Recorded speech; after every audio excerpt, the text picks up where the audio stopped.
বাংলাদেশ জামায়াত ইসলামী এবং ইসলামী ছাত্র শিবির সহ সকল অঙ্গ সংগঠনকে ১ আগস্ট তৎকালীন সরকার নিষিদ্ধ ঘোষণা মর্মে একটি প্রজ্ঞাপন জারি করে।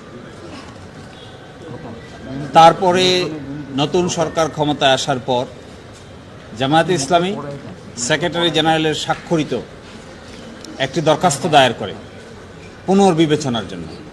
এই দরখাস্তটি ২২ আগস্ট ২০২৪ তারিখে দায়ের করা হয়। এই দরখাস্তের প্রেক্ষিতে ডিজিএফআই, এনএসআই এবং এসবির রিপোর্ট তলব করা হয় এবং ৩টি এজেন্সি থেকে রিপোর্ট স্বরাষ্ট্র মন্ত্রণালয়ে জমা হয়। এই ৩টি এজেন্সি জামায়াত শিবির সন্ত্রাসী কর্মকাণ্ডের সঙ্গে জড়িত মর্মে যে অভিযোগ করা হয়েছিল, এই মর্মে তদন্ত সাপেক্ষে কোনো সত্যতা খুঁজে পায়নি। অতঃপর মিনিস্ট্রি অফ হোম থেকে সিনিয়র সেক্রেটারির নেতৃত্বে ৩ সদস্য বিশিষ্ট একটি রিভিউ প্যানেল গঠন করা হয়। আইন অনুযায়ী ১৯ নম্বর ধারার রিকোয়ারমেন্ট মোতাবেক এই রিভিউ প্যানেল গঠন করা হয়।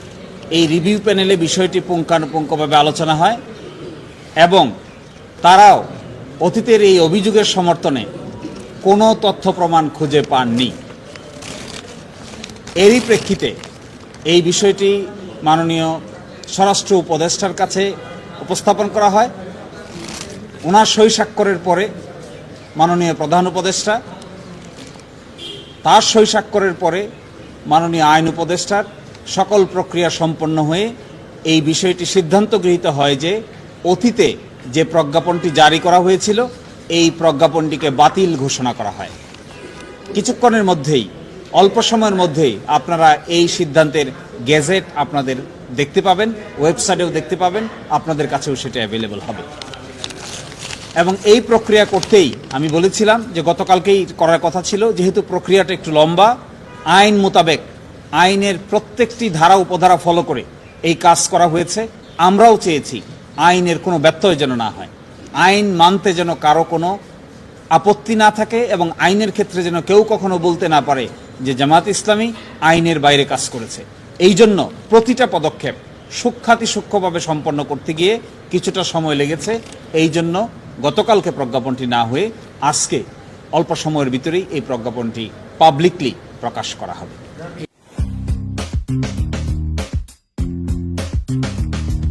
যে নিষিদ্ধের আদেশটি দেওয়া হয়েছিল ১ আগস্ট, এটি প্রত্যাহার হয়নি, এটি বাতিল হয়েছে। এই বাতিলটা যে কারণে ওনারা নিষিদ্ধ করেছিলেন, সবগুলো রিপোর্টে একই ধরনের রিপোর্ট এসেছে যে সন্ত্রাসী কর্মকাণ্ডের সঙ্গে জড়িত এই ধরনের কোনো বিশ্বাসযোগ্য কোনো কিছুই কেউ খুঁজে পাননি। না ডিজিএফআই পেয়েছেন, না এনএসআই পেয়েছেন, না এসবি পেয়েছেন, না রিভিউ প্যানেল পেয়েছে। তাহলে তখনকার এই নিষিদ্ধের ভিত্তি কি?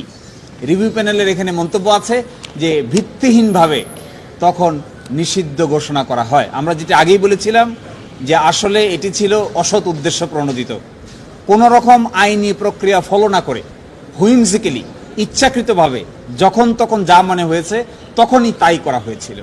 এই বিবেচনাই এই আদেশ আর টিকতে পারে না, সেই জন্যই প্রত্যাহার করে দিয়েছে।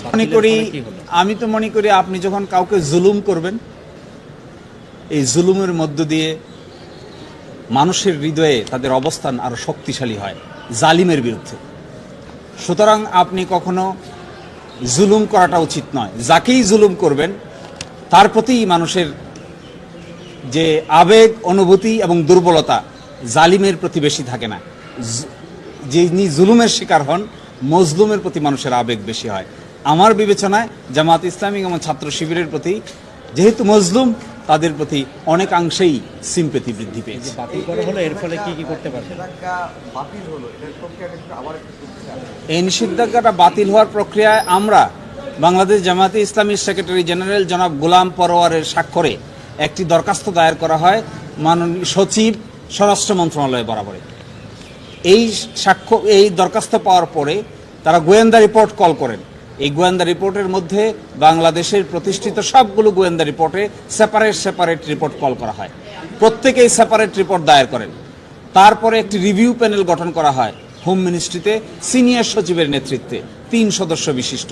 আইনে বলা আছে ১৯ নম্বর ধারায় যে এভাবেই রিভিউ প্যানেল গঠন করতে হবে। সেই রিভিউ প্যানেল গঠন করা হয়, রিভিউ প্যানেলে পর্যালোচনা হয়, রিভিউ প্যানেলের সিদ্ধান্ত নেওয়া হয় যে যেহেতু কোনো কার্যকারণ খুঁজে পায়নি কেন নিষিদ্ধ করা হয়েছিল, সেই জন্য তারা এই নিষিদ্ধের আদেশ বাতিলের জন্য সুপারিশ করেন।